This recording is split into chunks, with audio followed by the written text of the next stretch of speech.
Fans des Eurovision Song Contest kennen ihn. William Lee Adams ist der mit Abstand bekannteste ESC-Fanblogger, ist mit allen Sängerinnen und Sängern der letzten Jahre per Du und kennt sich aus wie kein Zweiter.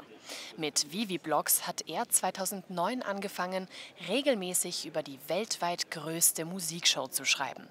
Anfangs noch als Hobby. Inzwischen ist Wiwibloggs die meistgefolgte Medienhaus-unabhängige Song Contest-Plattform. Und das längst nicht mehr nur im World Wide Web. In diesem Jahr hat er sogar sein eigenes kleines Pressezentrum in Liverpool eröffnet. Fans können dort ihre liebsten Sängerinnen und Sänger treffen, gemeinsam Selfies machen und ihnen alle möglichen Fragen stellen. Zusätzlich gibt es natürlich jedes Mal auch einen Live-Auftritt. Warum William so viel für die ESC-Community tut und welche Länder heuer laut dem Experten die besten Chancen auf einen Gewinn haben, verrät er uns im Interview. You founded Wiwibloggs 2009. It's been a hell of a ride, I guess. When you look back to all these years, what can you take from them? It's a good question. You know, it all runs together. It's been so long, there's been so much music.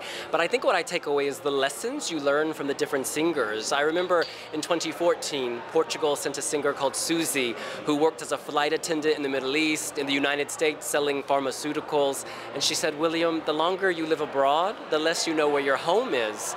And I really relate to that, you know, living in Europe, not being European, but now my life is here.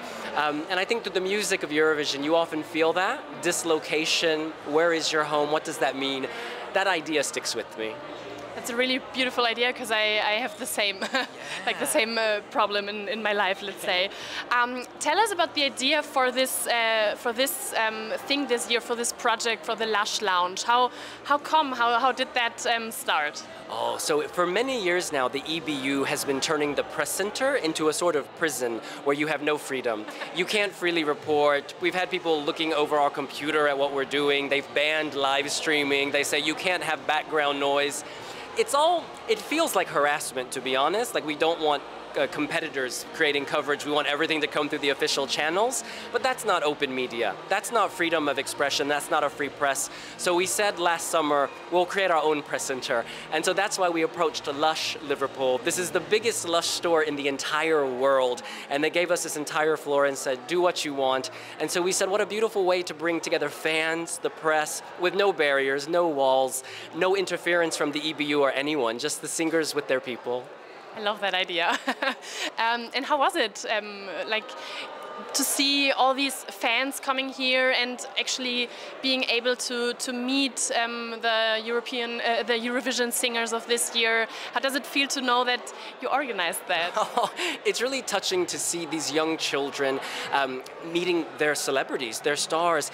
There was a young woman with autism, and her mother told me she can't go to normal venues, to sort of, you know, the EBU venues, to meet the singers, or if you go to Eurovision Village, it's too loud, there's too much noise.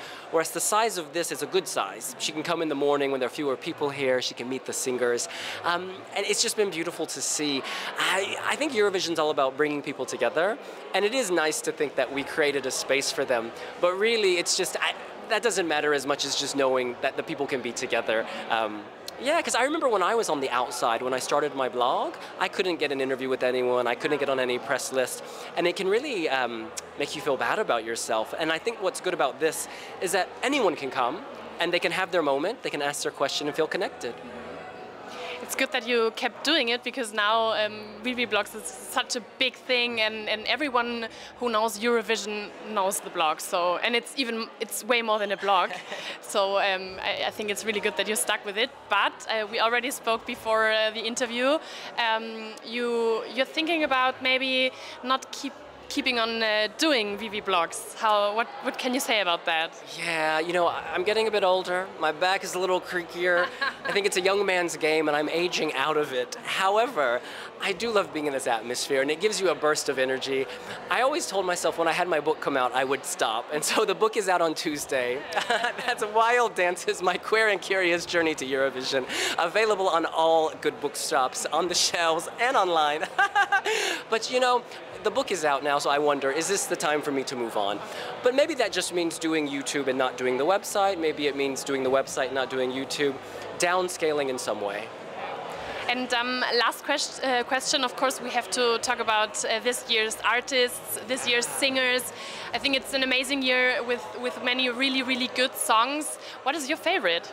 Oh, it's so hard, but Austria just performed here inside the Lush Lounge, and there's so many people came. The room was absolutely packed, and I think this song could do very well with the televoters. You remember it instantly, the po, po, po, po, and it's not trying to be safe. It's being dirty, it's being out there, it's being crazy, and that's what Eurovision used to be about.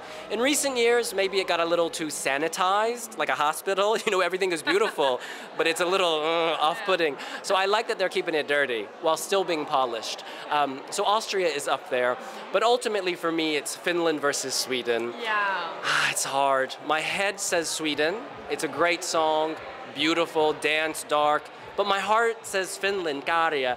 It's the underdog. You know, he doesn't think of himself as a pop star. He's so sweet and innocent and everything is like, wow. Whereas Sweden's Loreen, she's won before. She's played this game. So my heart and my head are fighting with each other, and I don't know what will happen. Yeah, I think we will see. Thank you so much for your time. Oh, vielen Dank. Thank you, honey. Okay.